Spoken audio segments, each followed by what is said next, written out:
Friends, और हम यहाँ पे देख रहे हैं USA स्टडी पॉइंट में भारत चीन संबंध या मतलब चाइना और इंडिया का रिलेशन कैसा है, इसके बारे में हम पढ़ेंगे। ये MA पॉलिटिकल साइंस के 4th सेमेस्टर का पार्ट है। इसके अलावा जो है आप किसी भी कंपटीशन की तैयारी करते हैं तो उसमें भी हेल्पफुल हो सकता है। तो शुरू करते हैं कि भारत और चीन के बीच विवाद के कौन से मुद्दे हैं और सहयोग के कौन से मुद्दे हैं। तो सहयोग से ज़्यादा तो देखें तो विवाद ही दोनों के मध्य दिखाई पड़ता है। तो विवादों की चर्चा करें तो हम देखते हैं, सर्वप्रथम अगर विवाद की बात करें तो भारत और चाइना इससे पहले तो बहुत ही अच्छा रिलेशन एक तरीके से रहता नहीं है। हालांकि इंडिया उसको बहुत सहानुभूति रखता है चीन के साथ और उसको अपना मित्र समझता है, क्योंकि वो भारत का पड़ोसी भी है। लेकिन पहली बार जो है 1962 में चीन जो है भारत को एक तरीके से कहते हैं कि धोखा देता है और भारत पर आक्रमण कर देता है। तो ये पहला जो तनाव का कारण होता है कि चीन हमारा विश्वासघात हमारे साथ करता है और 1962 में भारत पर आक्रमण करके भारत के बहुत सारे क्षेत्र को हथिया लेता है। अक्साई चीन के जो है कई हजार वर्ग किमी क्षेत्र को हथिया लेता है। दूसरा जो मुद्दा है हमारे बीच तनाव का, मतभेद का कह सकते हैं या विवाद का, वो ये है कि UNSC यानी कि जो यूनाइटेड नेशन सिक्योरिटी काउंसिल है, सुरक्षा परिषद है, उसमें भारत की स्थायी सदस्यता का चीन के द्वारा विरोध किया जाता है। और जो नेक्स्ट है विवाद का मुद्दा वो है NSG, जो न्यूक्लियर सप्लायर ग्रुप है और परमाणु आपूर्तिकर्ता समूह जिसको कहते हैं। ये इन देशों का जो समूह है, इसमें भी भारत की सदस्यता का चीन के द्वारा विरोध किया जाता है। अगर भारत इसमें शामिल हो जाता तो भारत को जो यूरेनियम है या जो परमाणु है उसे प्राप्त करने में बहुत ही आसानी होती। तो यहाँ भी चीन भारत का एक तरीके विरोध करता है। फिर देखते हैं 2017 में डोकलाम गतिरोध हमने देखा था। डोकलाम जो क्षेत्र पड़ता है वो भूटान में पड़ता है और भारत जो है भूटान को उसकी सुरक्षा का जिम्मेदारी ले रखा है। भारत ने आश्वासन भी दिया है। तो वहाँ पे जो है सड़क निर्माण वगैरह का कार्य चीन ने शुरू कर दिया था। तो ऐसे में भूटान के आग्रह पे जो है भारत ने वहाँ पे हस्तक्षेप किया। तो हमारे बीच जो है इस समय जो संबंध है थोड़े तनावपूर्ण हो गए थे। इससे पहले 2014 में जो LAC है, जो लाइन ऑफ एक्चुअल कंट्रोल है, वहाँ पे चीनी सैनिक जो है प्रवेश कराए थे, 2 किलोमीटर अंदर तक आ गए थे। तब जो है तनाव की स्थिति उत्पन्न हो गई थी।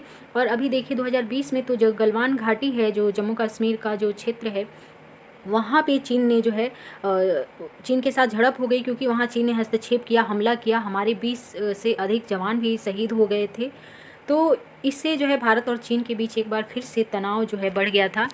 तो और देखते हैं 370 आप देखते हैं कि भारत में हाल ही में समाप्त कर दिया गया।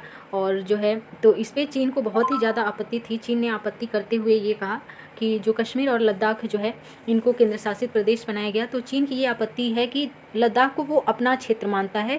तो चीन का ऐसा मानना है कि 370 जो अनुच्छेद 370 है उसकी समाप्ति जो है चीन के संप्रभुता और अखंडता पे क्या है, उसका उल्लंघन है। तो चीन ने इस पर जो है आपत्ति जताई, जो कि बहुत ही एक दुस्साहसपूर्ण कार्य है। वो भारत का ऑलरेडी क्षेत्र है, उसके संबंध में भारत कोई भी डिसीजन ले सकता है, लेकिन चीन ने इस पर फिर भी अपनी आपत्ति जताई।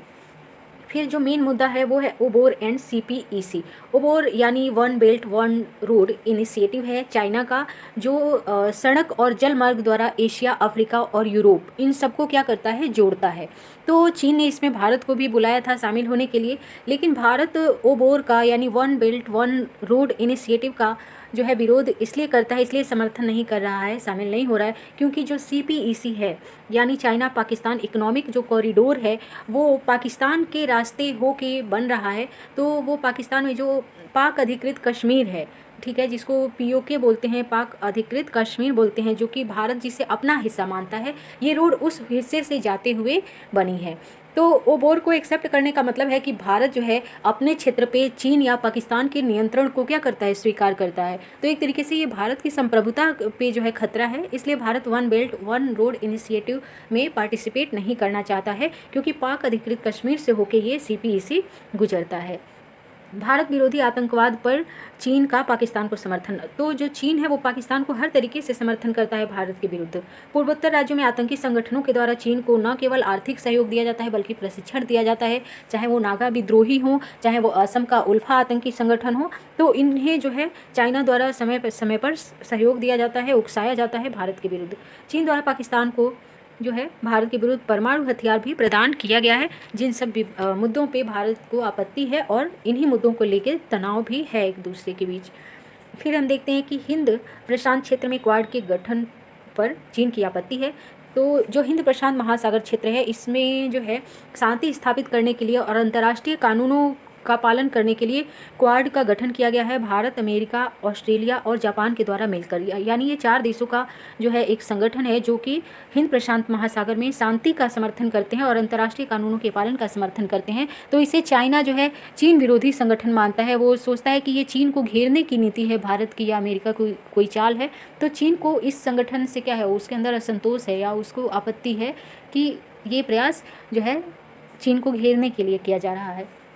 तिब्बत का मुद्दा, ये बहुत पुराना मुद्दा है। पहले ही हम देखते हैं कि जब चीन स्वतंत्र होता है 1949 में, तो तिब्बत उस समय एक स्वायत्त क्षेत्र होता है। हालांकि जो तिब्बत के लोग होते हैं वो भारत से अधिक जुड़े होते हैं और भारत में वो शामिल होते हैं, लेकिन इसको कई बार भारतीय विदेश नीति की अदूरदर्शिता भी कही जाती है कि जो नेहरू हैं उन्होंने जो है तिब्बत के स्वायत्तता का समर्थन किया, उनकी स्वतंत्रता का समर्थन किया, तो तिब्बत स्वायत्त रहा। लेकिन 1950 में जो है चीन ने वहाँ पे अपना हस्तक्षेप शुरू किया। पहले चीन ने भी एक्सेप्ट किया कि ये एक बफर जोन रहेगा, बफर स्टेट रहेगा, यानी स्वतंत्र रहेगा, ना हम इसमें हस्तक्षेप करेंगे ना तुम करना। लेकिन इसको जो है 1955 तक पूरी तरीके से चीन ने तिब्बत पर कब्जा कर लिया और तिब्बत को जब उसने कब्जा कर लिया तो इसको जो है भारत ने इस बात को मान्यता दे दी, जो कि बहुत सही नहीं रहा। एक इसको कह सकते हैं कि विदेश नीति में भारत की भूल के रूप में भी इसको देखा जाता है।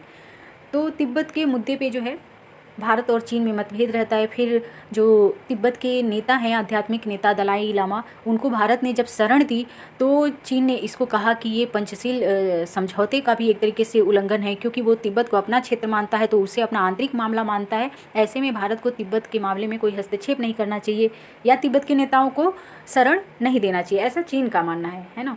फिर दक्षिण चीन सागर का मुद्दा, दक्षिण चीन सागर में देखिए क्या है, चीन का ऐसा मानना है दक्षिण चीन सागर के क्षेत्र में कि जो दक्षिण चीन सागर है उसका 90% क्षेत्र किसका है, चीन का है, ऐसा चीन का मानना है। जबकि वियतनाम, ताइवान और अन्य भी देश इस पर अपना दावा करते हैं। तो इसमें तनाव चीन और भारत के मध्य तब आता है क्योंकि भारत जो है वियतनाम की तरफ से इसमें तेल का अन्वेषण कर रहा है, यानी तेल की एक खोज जो है भारत के द्वारा उसमें जारी है। तो इससे चीन को आपत्ति है। और ब्रह्मपुत्र नदी जल विवाद, तो जो ब्रह्मपुत्र नदी है ये भारत और चाइना दोनों में होके बहती है।